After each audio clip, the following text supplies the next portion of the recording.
خالد سراج، ریاض معراج، غنی سراج، شاہد شفیع اور اعجاز معراج کے نام 10% فی بندہ شیئر کے تھے، یعنی 60% مل میاں شریف کے مختلف بھائیوں اور ان کی اولاد کے نام تھی۔ نیب ذرائع کے مطابق یہ مل سراج خاندان نے لگائی تھی، مگر مل بننے کے بعد شریف خاندان کی حصص میں اضافہ شروع ہو گیا اور سراج خاندان کو ہی اس مل کے حصص سے محروم کر دیا گیا۔ سراج خاندان نے ہی FIA میں بھی ایک درخواست دی۔ درخواست کیا تھی؟ درخواست تھی، جناب ہمیں راتوں رات ہماری ہی ملک کی ڈائریکٹرشپ سے محروم کر دیا گیا ہے۔ سراج خاندان کے مطابق فراڈ اور جعلسازی کرتے ہوئے ان کو اپنی ہی ملک کی ڈائریکٹرشپ سے محروم کر دیا گیا۔ نہ ہی ان کو اس بارے میں معلوم تھا، نہ ہی انہوں نے استعفیٰ دیا اور نہ ہی ان سے پوچھا گیا۔ ایک ہی رات میں سب کر دیا گیا اور ان کو اپنی ہی مل سے غیر قانونی طور پر باہر نکال دیا گیا۔ FIA نے اس انکوائری پہ کیا کیا وہ آپ کو بعد میں بتاتے ہیں۔ پہلے مل بننے کے وقت کی شیئر ہولڈنگ آپ کو بتا رہی ہے۔ اس مل کے بن جانے کے بعد صورتحال یعنی جون 2092 کو کچھ ایسی تھی۔ میاں نواز شریف 5%، شمیم اختر 5%، کلثوم نواز 6%، حسین نواز 6%، حسن نواز 6%، مریم نواز 6%، اسما نواز 6%، شہباز شریف 4%، نصرت شہباز 4%، حمزہ شہباز 4%، سلمان شہباز 4%، عائشہ شہباز 4%، جویریہ شہباز 4%، رابعہ شہباز 4%، عباس شریف 5%، ماہبہ عباس 5%، یوسف عباس 5%، عزیز عباس 5%، سائرہ عباس 5%، سلمہ عباس 5%۔ یعنی سال 2092 میں باقی تمام لوگ مل سے باہر اور مل ہو گئی شریف خاندان کی۔ نیب ذرائع کا کہنا ہے 0.5 ملین کیپٹل سے شروع کی جانے والی مل، جو کہ سال 1991 میں 19.8 ملین روپے کے اثاثہ جات کی مالک تھی، اب شروع ہوا اس کی ترقی کا سفر۔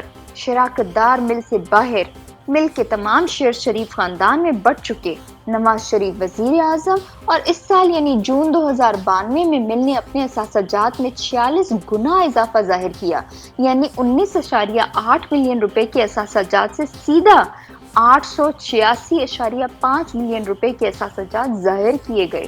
صرف یہی نہیں، 0.5 ملین روپے کی پیڈ اپ کیپٹل کی صورتحال تبدیل ہو چکی تھی اور اس ملک کا پیڈ اپ کیپٹل تھا 144 ملین روپے، اور نیب کے مطابق فائنینشل کرائمز یعنی مالی جرم اس اضافے اور ترقی کی سب سے بڑی وجہ تھی، جس کا کسی ادارے نے نوٹس تک نہیں لیا۔ 30 ستمبر 1991 کو شہباز شریف المعروف پنجاب سپیڈ صاحب اس مل کے CEO بن چکے تھے۔ اگر آپ مل لگتے وقت کی صورتحال دیکھیں تو شیئر ہولڈرز میں شہباز شریف کا نام تک نظر نہیں آتا، مگر چلے بن گئے۔ اس کے بعد باری آتی ہے حکمران خاندان کی ایک اور چشم چراغ مریم نواز، جی ہاں، جن کی لندن میں تو کیا پاکستان میں بھی کوئی جائیداد نہیں ہے۔ تو جناب 30 مارچ 1995 کو مریم نواز چودھری شوگر ملز کی CEO بن گئی۔ مریم نواز نے دوران حراست نیب کو بتایا کہ وہ چودھری شوگر ملز کے متعلق کسی بھی معاملے سے آگاہ نہیں، مگر وہ CEO بھی رہیں۔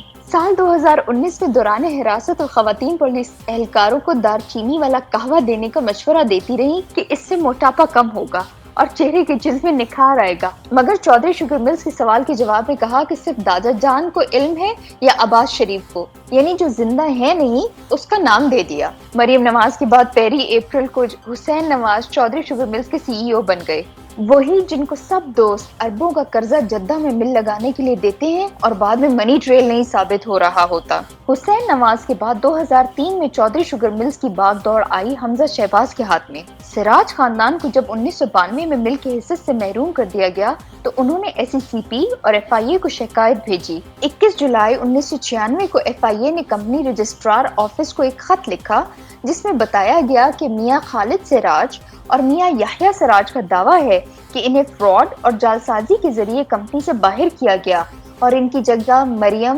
کلثوم، شمیم اختر، سبینہ عباس، شہباز شریف اور حسین نواز کو کمپنی کا نیا ڈائریکٹر بنا دیا گیا ہے۔ FIA کے اس خط کے جواب میں کمپنی رجسٹرار آفس نے جواب دیتے ہوئے کہا کہ اس ضمن میں کوئی درخواست موصول نہیں ہوئی کہ کمپنی کے کسی ڈائریکٹر نے استعفیٰ دیا ہے اور ان کے حصص کسی اور کو منتقل کیے گئے ہوں، مگر اس کے بعد FIA بھی خاموش ہو گئی اور مزید انکوائری نہیں ہوئی۔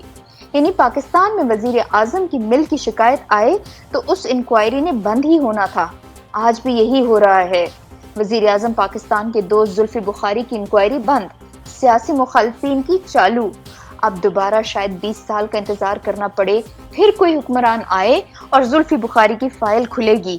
نون لیگ کا دعویٰ ہے کہ ملک کی خدمت اور ترقی میں سب سے بازی لے جا چکے ہیں۔ اس دعوے کا تو معلوم نہیں، مگر ہاں جعلی اکاؤنٹ کیسز میں وہ زرداری سے ضرور بازی لے جا چکے ہیں۔ حدیبیہ انجینئرنگ مل کیس میں شاید قوم کے سامنے پہلی بار قاضی خاندان کے جعلی اکاؤنٹ سامنے آئے تھے۔ اپریل 1992 سے اکتوبر 1992 کے درمیان 6 اکاؤنٹس قاضی خاندان کے نام کھولے گئے۔ اسحاق ڈار نے اپنے بیان حلفی میں ان اکاؤنٹس کے بارے میں تفصیل کے ساتھ بتایا تھا کہ کس طرح یہ اکاؤنٹ کھلے اور چلائے گئے۔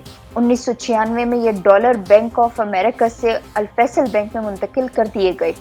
ایف آئی اے نے 1994 میں اس سب کی انکوائری کی تھی اور ایف آئی اے کی اس انکوائری کے مطابق یہ اکاؤنٹس حدیبیہ انجینئرنگ مل کے ڈائریکٹروں کے ایما پر بینک کے افسران کے ساتھ مل کر کھلوائے گئے اور حدیبیہ سے لے کے 60 ملین کا قرض دلوانے میں نواز شریف جو اس وقت کے وزیر اعظم تھے کا اثر و رسوخ استعمال کیا گیا۔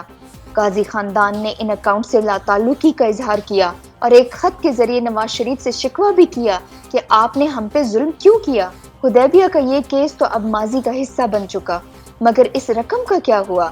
اب جب نیب نے چودھری شوگر ملز کی تحقیقات شروع کی تو معلوم ہوا کہ حدیبیہ نے تو 60 ملین کا قرض حاصل کیا تھا، مگر چودھری شوگر ملز نے اسی دور میں بینک آف امریکہ کی اسی برانچ سے 79.7 ملین روپے کا قرض حاصل کیا۔ نیب نے جب اس ریکارڈ کو کھولنا شروع کیا تو سامنے آیا ایک دلچسپ خط۔ یہ خط 13 نومبر 1994 کو الفیصل بینک کے نائب صدر احمد کامران نے لکھا تھا اور اس خط کے مخاطب تھے جناب طلعت مسعود قاضی صاحب۔ جی ہاں، قاضی خاندان جو کہ حدیبیہ اسکینڈل کی وجہ سے مشہور ہے، اس کے سربراہ۔ اس کا عنوان تھا Your deposit of US dollars 2343721.29۔ یہ خط دراصل طلعت مسعود قاضی کو بینک نے یاد دہانی کے لیے لکھا تھا کہ جناب آپ نے 23,43,000 ڈالر جمع کرائے تھے اور اس کے عوض چودھری شوگر ملز کو فائنینسنگ دی گئی تھی۔ ہماری بہت یاد دہانی کے باوجود چودھری شوگر ملز نے قرض کی ادائیگی نہیں کی۔ ہمارے پاس یہ آپشن ہے کہ آپ کے ڈالرز چودھری شوگر ملز کے قرض کے عوض ایڈجسٹ کر لیے جائیں۔ اسی طرح 26 فروری 1996 کا الفیصل بینک کا ایک خط نزہت گوہر کے نام سے بھی برآمد ہوا، جس میں اس کے 2.3 ملین ڈالرز کے عوض حمزہ بورڈ ملز کو قرضہ ادا کرنے کا ذکر اور رقم کی واپسی کی تلقین تھی۔ حمزہ بورڈ ملز نے 80 ملین قرضہ لے رکھا تھا۔ نیب کا دعویٰ ہے کہ حمزہ بورڈ ملز بھی شریف خاندان کی ایسی کمپنی تھی جس کو شریف خاندان کے اثاثہ جات بنائے جانے کے لیے استعمال کیا گیا اور اس سب کے لیے قاضی خاندان کے جعلی اکاؤنٹس بھی استعمال کیے گئے۔ اس مل میں نواز شریف کے علاوہ شریف خاندان حصے دار تھا۔ نواز شریف اس وقت وزیر اعظم تھے جب قاضی خاندان کے جعلی اکاؤنٹس کے عوض قرضے حاصل کیے جا رہے تھے۔ اس وقت شہباز شریف چودھری شوگر ملز کے جبکہ حمزہ شہباز حمزہ بورڈ ملز کے سی ای او تھے۔ حمزہ بورڈ ملز 2008 میں چودھری شوگر ملز میں ضم کر دی گئی۔ نیب کے مطابق اس سارے معاملے میں نہ بینک قوانین کو ملحوظ خاطر رکھا گیا، نہ اسٹیٹ بینک کے قوانین کو، اور نہ ہی پاکستان کے کسی ادارے نے اس میں پڑھنا مناسب سمجھا، اور جعلی اکاؤنٹس اور کرپشن کا یہ دھندا چلتا رہا۔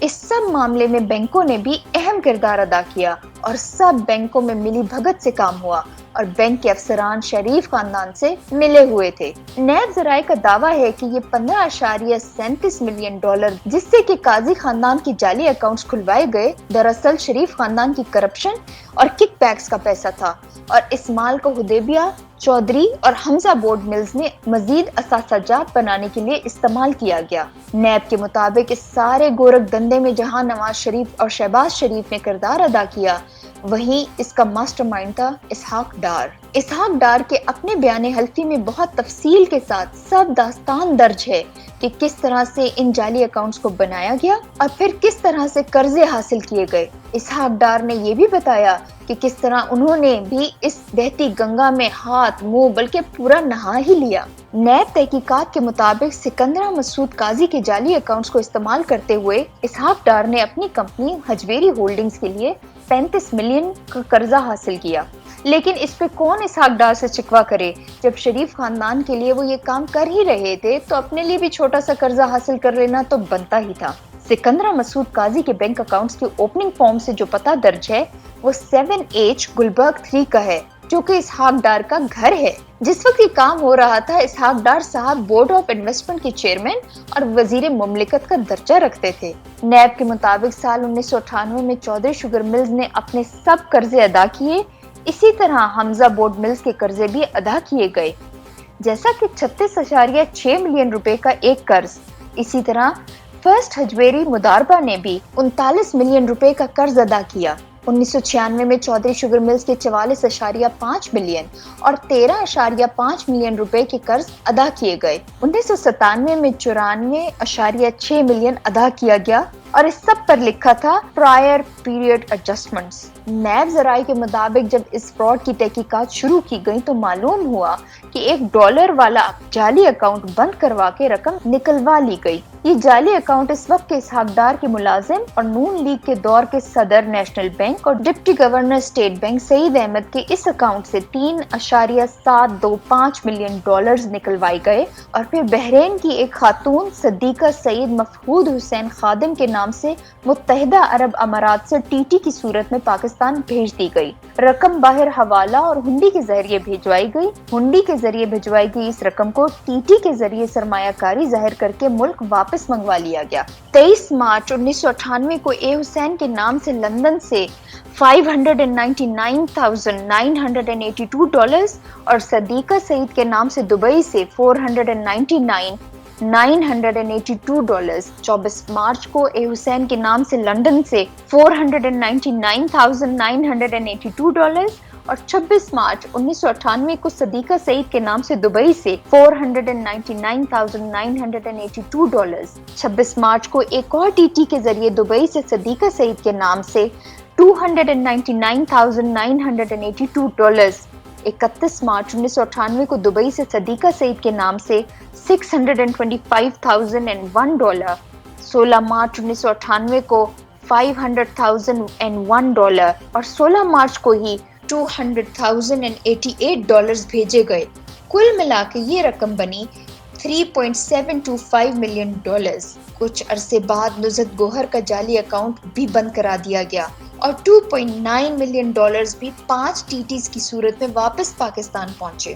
اس بار بھی صدیقہ سعید مفقود خادم کا نام استعمال کیا گیا اور 21 اور 22 مئی کو یہ $2.95 ملین کی رقم واپس اس ملک میں آ گئی اور پھر حدیبیہ کے لیے استعمال کی گئی۔ طلعت مسعود قاضی اور کاشف مسعود قاضی کا اکاؤنٹ 22 جون 1998 کو بند کر دیا گیا اور $5.587 ملین نکلوا لیے گئے۔ اس طرح UAE سے صدیقہ سعید مفقود ہاشم خادم کے نام سے رقم 22 جون 1998 کو پاکستان آ گئی اور حدیبیہ کے اکاؤنٹ میں جمع کرا دی گئی سرمایہ کاری کے نام پر۔ اس کے بعد رقم بھی چودھری شوگر ملز پہنچ گئی۔ جب یہ سارا کام ہو رہا تھا تو حسین نواز چودھری شوگر ملز کے CEO تھے۔ اس سب کام کے لیے اسحاق ڈار نے منصور زعیم نامی لاہور کے منی چینجر کو استعمال کیا۔ شریف خاندان نے برطانوی بھارتی ملازم کمال قریشی کو بھی استعمال کیا۔ صدیقہ سعید مفقود خادم کے پاسپورٹ کی کاپی شہباز شریف نے اسحاق ڈار کو فراہم کی اور SM زیغم منی چینجرز 13/3 امتیاز پلازا مال روڈ لاہور سے TTs کی لائن لگ گئی۔ تو جہاں سے حدیبیہ کا قصہ ختم ہوا وہیں سے چودھری شوگر ملز کا قصہ شروع۔ آخر اتنی رقم نے جانا کہاں تھا؟ ایک سکینڈل سامنے آیا تو رقم گھوم گھما کر دوسری مل میں۔